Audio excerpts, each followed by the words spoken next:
Welcome to the WRAL Daily Download. I'm Luis Fernandez. A group of Buddhist monks has captured the hearts and attention of folks across the country. A little more than a dozen monks from a Vietnamese Buddhist temple in Texas started their 2,300-mile Walk for Peace in late October of 2025 with the goal of journeying to Washington, D.C. Joining me now is WRAL State Government reporter Caroline Yaffa, who's covered part of that journey. Caroline, thanks for being here. Thanks so much for having me. I'm excited. So let's start with Walk for Peace 101. What should people know about what this all is if they haven't heard anything about these monks? Okay, so you touched on it a little bit, but the monks started in Texas, and they are walking completely by foot. It's a group of, I want to say, a little more than a dozen monks. You need to fact check me on that one. 18-ish is what I've seen. Okay, good. So I was right on that. So they're making their way from Texas all the way to D.C., and it's not a protest is what they're calling it. It's just a walk for peace. So people are gathering in several different states along their journey to cheer them on, to stand in solidarity for peace, for the unity of the country. So from people I've spoken to, say tens of thousands of people have been at several different stops, and along the way, the crowds are just getting bigger. We're talking about this group specifically right now because they are in North Carolina, and they are heading towards the Triangle. I'm fascinated to see how all of this kind of comes together. But going off of that, is there any kind of timeline about when they're going to be getting in the Triangle? Do we know anything about that? Yeah, so they got to North Carolina a few days ago. They're taking their time, obviously, on foot. Right. Completely understand it.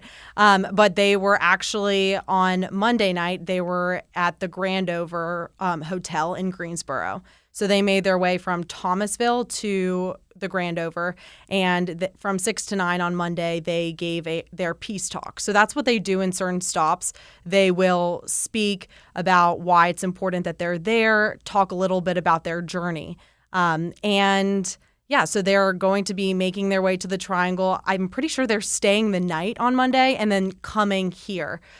I am expecting Friday or Saturday coming to the Triangle. No exact details on location or specific time yet. They usually have been releasing those pretty close to their arrival, but roads are closed. They get escorts, ambulance, police officers just to make sure they're safe. And some people will walk with them for some of the journey. So you'll know when they're getting close because people will definitely be talking about it. It's definitely something that has become very popular, very widespread on social media. I mean, I was looking it up earlier. Their dog on Facebook, there's a dog that walks with them that they met in India that they've had for years. They met as a stray in India. That dog has 750,000 followers. A lot of attention on all of this. And you talked a bit about these moments that happen, that pop up. Can you describe a little bit of what we are seeing, gatherings where they're talking for hours? It's kind of amazing when you think about it. It really is. I mean, something that brings such a divided country together just with unity is very impactful from all over the country. I think it's super special. From people I spoke to that I interviewed actually who saw this firsthand, actually described it as a once-in-a-lifetime experience, which I think really made me sit back and I was like, wow, that's amazing. This photographer from North Carolina talked about how he's videoed so many different things from mass shootings to huge parades and said that nothing has stuck with him. And he got teary-eyed during the interview like this. He said, as I mentioned, tens of thousands of people. He talked about how the monks really go up to people and really want to get to know them. They're curious about who you are. They want to try to reach as many people as possible. And I think it shows with how much support they've gotten. I haven't seen anyone, and during my interviews on the story, everybody was just talking about how they saw it from social media, how much attention they've gotten. It's pretty fascinating. If you were watching this, by the way, we have a lot of different coverage of the monks already, their progress they've made. We've talked a little bit about, what to do if you do plan on going out to one of these gatherings, walking behind them, walking alongside them, whatever it might be. And like I said, it's garnered a lot of attention. We were actually just talking before we recorded about, where you used to work in South Carolina and the massive crowd you saw there in Columbia. There was they spoke on Monday at a baseball stadium in High Point, North Carolina. As a outside observer, what do you feel when you see something like this happening? I mean, I kind of touched on it before, but I just feel the country coming together. I think, how often do you see a group of monks traveling thousands of miles with one goal, completely peaceful, and that just brings people together? I think it's something for me. I know I will 100% be there on Saturday or Friday at the end of the week when they come, just to see what it's like in person. I mean, witnessing it on social media is one thing, but if you have the opportunity to see it in person, why not? When are you ever going to do something like that again? I think it's really special to just, at a time in this country and world where people want peace always, but I think it's important to always have it in their resemblance of that.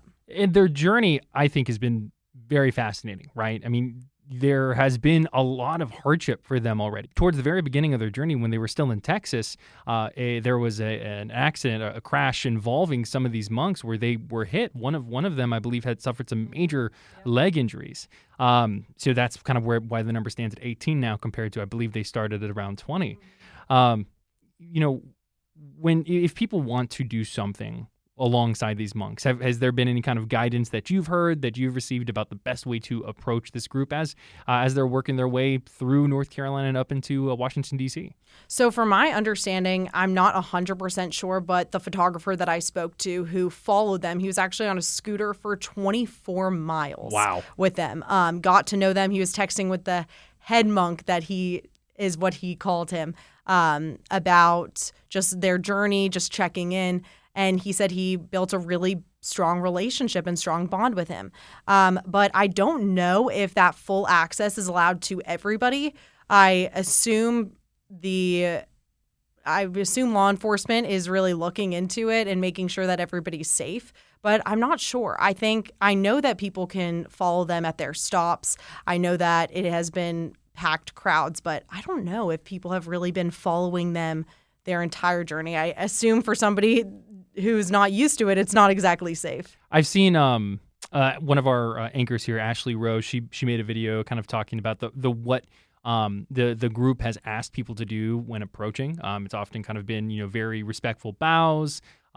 You've seen some handing of flowers and things along those lines. I think the main takeaway is give people space as they're working through. It's going to be a little almost unpredictable. I feel like when you see this massive group of people coming through, we've seen some of these large crowds form around them. Listen, I mean, when I mentioned this baseball stadium on Monday, it was almost like completely packed with people just come there to hear their message.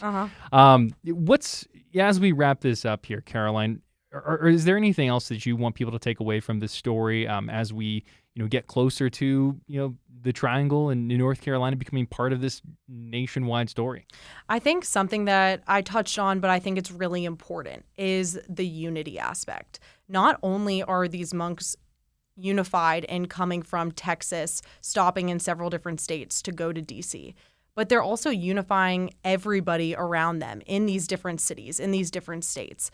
People are bringing food. They're opening up their homes. They're giving them, some of them are now wearing shoes because they had to bring in medical assistance because their feet were hurting and were in bad shape. I think it just shows the amount of people it's touched along the way, the fact that people are opening up their homes, giving resources, and just spending time out of their day to go to see them and spending hours getting there super early. It just shows the country just coming together. I think that is the premise of it. And through social media videos, when you see these clips, so many people are in the background. I think that it says it all. That is state government reporter Caroline Yaffa covering these Vietnamese Buddhist monks making their way through North Carolina. Caroline, thank you so much. I'm Luis Fernandez. Thanks for joining us, and thanks for listening to the WRAL Daily Download and for making us part of your morning routine. Now, throughout the course of the week with these monks, WRAL will have you covered on all the latest timelines, where it's going to be happening, events, things like that. We'll do our best. Weather, something to keep an eye out for this weekend as they make their way through. Another great way to get WRAL news is the Morning Briefing newsletter. It's a daily email, the Triangle News events and headlines to help you get ready for the day. Sign up at WRAL.com/newsletter.